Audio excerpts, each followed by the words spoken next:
sangat berbahaya paham nasionalisme itu.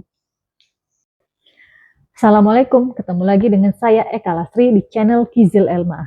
Pada pertemuan kali ini saya akan membedah buku yang berjudul Sejarah Nasionalisme di Dunia Islam karya Syabir Ahmed dan Abid Karem.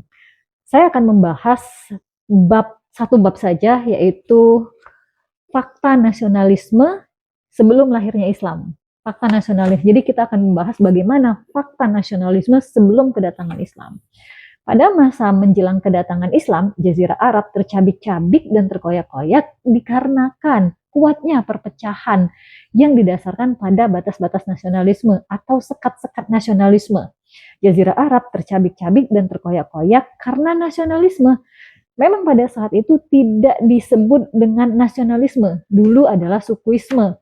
Nah, di dalam buku ini juga disebutkan bahwa nasionalisme itu adalah ikatan antar manusia yang didasarkan pada ikatan kekeluargaan, klan, dan kesukuan. Nah, pada saat Jazirah Arab sebelum kedatangan Islam itu terpecah belah karena sukuisme.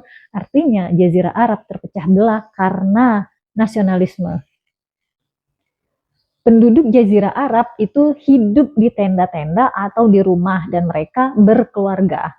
Beberapa keluarga itu membentuk klan, sekelompok klan membentuk suku. Disinilah terjalin ikatan kekeluargaan, ikatan kesukuan yang juga termasuk ikatan nasionalisme. Jadi penduduknya itu tinggal di tenda atau tinggal di rumah, kemudian mereka berkeluarga, beberapa keluarga itu membentuk klan dan beberapa klan atau sekelompok klan membentuk suku. Jelas ya di sini, jadi dari keluarga membentuk klan, dari klan membentuk suku. Jadi ikatan yang terbentuk adalah ikatan sukuisme atau juga termasuk dengan ikatan nasionalisme. Masing-masing suku memiliki peraturan sendiri yang mengatur hidup para anggotanya. Kehormatan, kebanggaan, gengsi, harga diri, dan kesetiaan adalah nilai-nilai yang dipertahankan oleh suku-suku ini. Segala aktivitas atau segala kegiatan disesuaikan dengan kerangka kerja yang telah disusun oleh suku. Siapapun yang melanggar akan diperingati atau dikenai sanksi. Hidup bersama dengan model seperti ini itu memberikan rasa aman bagi para individu yang ada di dalam suku dan bagi orang-orang yang meminta suaka kepada mereka. Aspek lain dari bentuk kesukuan ini adalah bahwa siapapun yang minta perlindungan kepada suku wajib dilindungi oleh suku, sekalipun orang itu pernah terlibat permusuhan dengan suku tersebut. Ini merupakan cara yang lain untuk memperoleh keamanan.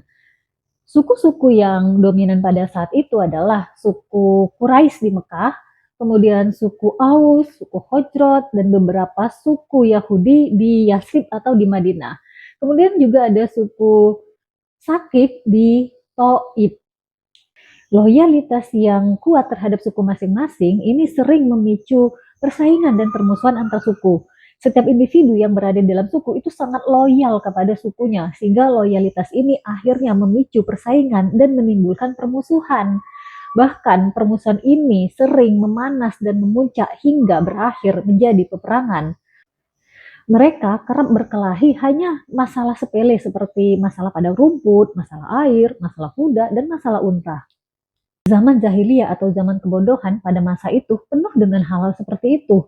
Hal-hal kecil terjadi, perebutan padang rumput, selisih tentang unta, kuda, dan air, itu akhirnya menimbulkan peperangan. Jadi zaman jahiliyah itu berisi dengan perkara-perkara kecil yang berakhir dengan perperangan selama bertahun-tahun.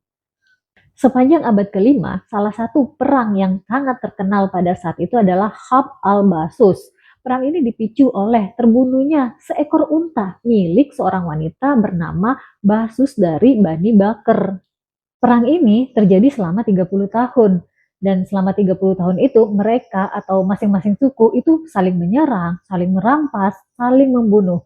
Bayangkan ya, hanya karena satu ekor unta yang terbunuh milik wanita tua, karena loyalitas yang tinggi terhadap masing-masing suku, akhirnya pecahlah perang selama 30 tahun.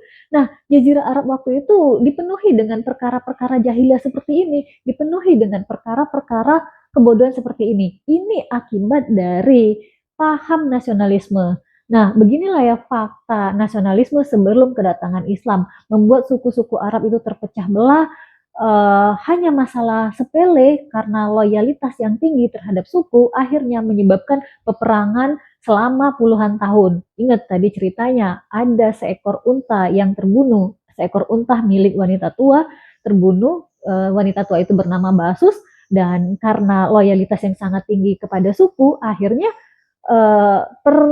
perselisihan ini atau pertikaian ini menjadi puluhan tahun. Nah, jadi sangat berbahaya paham nasionalisme itu.